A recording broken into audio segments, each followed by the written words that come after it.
আজকে তোমাদের যেটা করাবো সেটা হচ্ছে ইনজেক্টর টেস্ট কিভাবে হয়।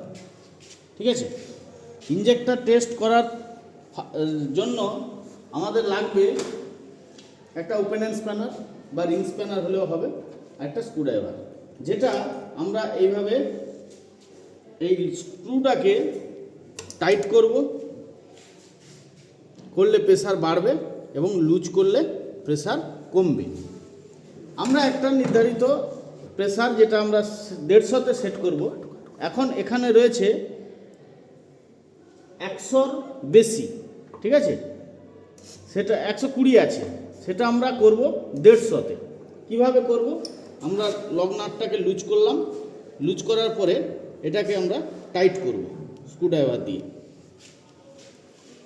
টাইট করার পরে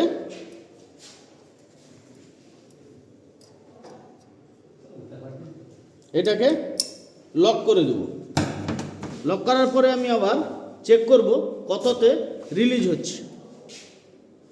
এখনও আমার 140-এ রিলিজ হয়েছে, আমাকে আর একটু প্রেসার দিতে হবে।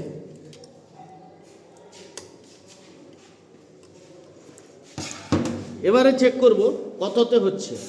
এখন আমরা দেখতে পাচ্ছি পুরো 150-তে গিয়ে রিলিজ হচ্ছে।